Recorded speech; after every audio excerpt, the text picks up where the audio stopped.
Hello विद्यार्थियों, नमस्कार। मैं विद्युत कुमार अपने यूट्यूब चैनल में एक बार आप सभी का फिर से स्वागत करता हूं। आज मैं कक्षा 10वीं का रसायन विज्ञान जो है पढ़ाने जा रहा हूं, जिसमें पहला चैप्टर है रासायनिक अभिक्रियाएं एवं समीकरण। तो इस चैप्टर में हम लोग पढ़ेंगे रासायनिक अभिक्रियाओं के बारे में और उन अभिक्रियाओं को प्रदर्शित करने के लिए जिस समीकरण का उपयोग करते हैं उस समीकरण को देखेंगे। तो सबसे पहले हम रासायनिक अभिक्रिया से संबंधित कुछ जो हम लोग 9वीं कक्षा में पढ़े हैं उसके बारे में चर्चा कर लेते हैं। तो हम अपने दैनिक जीवन में रोज़ कुछ ना कुछ जो है परिवर्तन देखते हैं अपने इर्द गिर्द होते हुए, जैसे दूध से दही बन जाना या फिर लोहे की वस्तुओं में जंग का लग जाना, या फिर हम चावल से जो है भात जो बनाते हैं उसका बनना। ये सभी घटनाएं जो घटित होती है, इस तरह से जो परिवर्तन होता है, चाहे वो दूध से दही में परिवर्तन हो या फिर चावल से भात में परिवर्तन हो या लोहे की वस्तुओं में जंग का लगना हो, ये सभी परिवर्तन के पीछे सबसे बड़ा अगर किसी की भूमिका होती है तो वो है रासायनिक अभिक्रिया। रासायनिक अभिक्रिया के कारण ही हमारे आसपास के वस्तुओं में कुछ न कुछ परिवर्तन होता है। तो हम लोग इन्हीं रासायनिक अभिक्रियाओं का जिक्र करेंगे।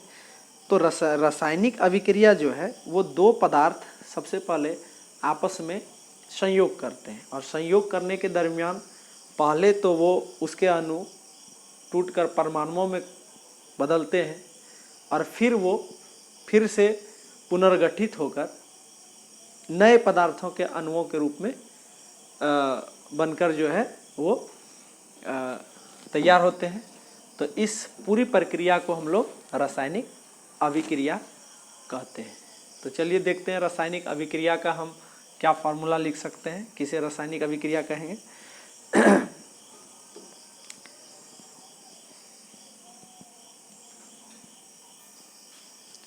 तो चलिए रासायनिक अभिक्रिया में हम क्या देखते हैं कि जब कोई पदार्थ अकेले ही या किसी अन्य पदार्थों से अभिक्रिया करके भिन्न गुण वाले एक या एक से अधिक नए पदार्थों का निर्माण करता है, तब वह प्रक्रिया रासायनिक अभिक्रिया कहलाती है।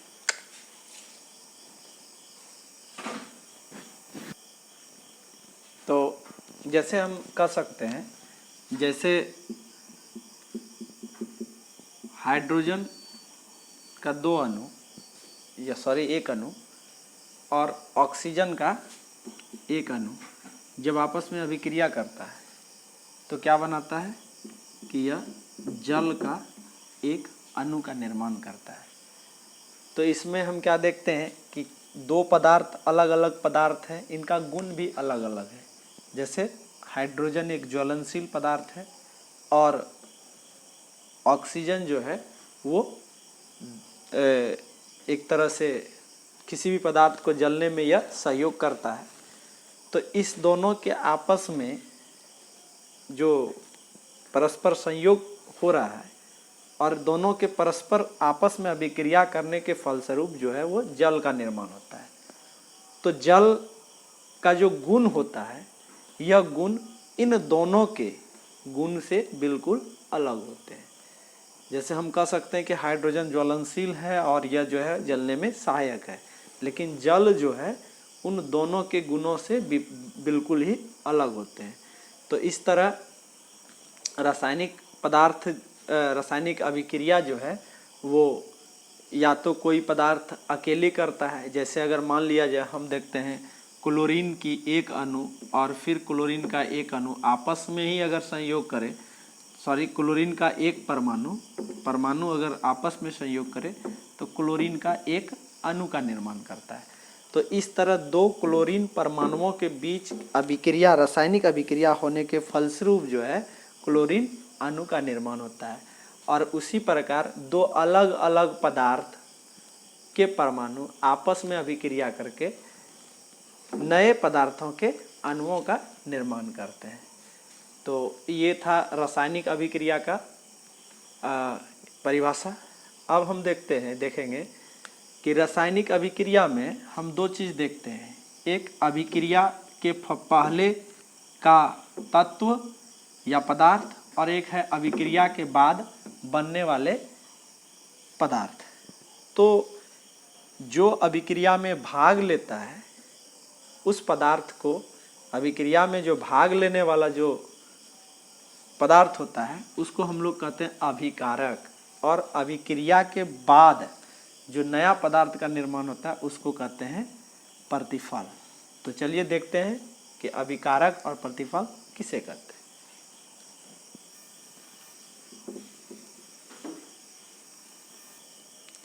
तो चलिए अभिकारक देखते हैं कि अभिकारक किसे कहते हैं।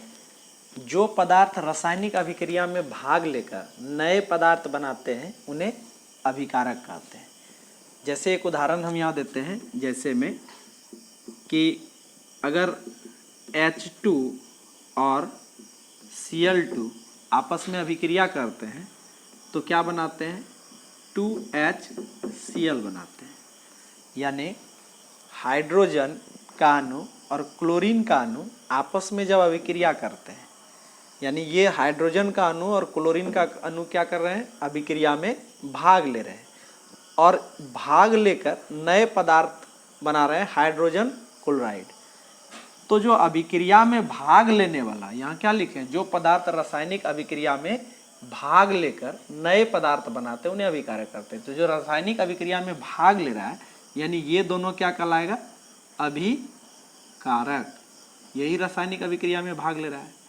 वहीं दूसरी ओर कि रासायनिक अभिक्रिया के फलस्वरूप यानी रासायनिक अभिक्रिया संपन्न होने के बाद जो नया पदार्थ बनकर निकलता है उसको हम लोग प्रतिफल कहते हैं। तो यहाँ पर हम देख रहे हैं कि रासायनिक अभिक्रिया कंप्लीट होने के बाद जो पदार्थ बन रहे हैं हाइड्रोजन क्लोराइड, ये नए पदार्थ के रूप में बन रहे हैं। तो ये क्या कहलाएगा, प्रतिफल। इसको क्या बोलेंगे, प्रतिफल।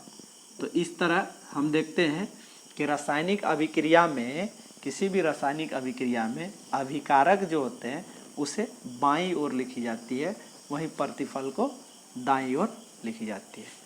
तो आज के वीडियो में इतना ही रहने देते हैं। अगले वीडियो में फिर मैं यहीं से आगे और भी रासायनिक अभिक्रिया से संबंधित तथ्यों का जो है जिक्र करूँगा। तो चलिए मिलते हैं अगले वीडियो में। इस वीडियो में इतना ही, धन्यवाद।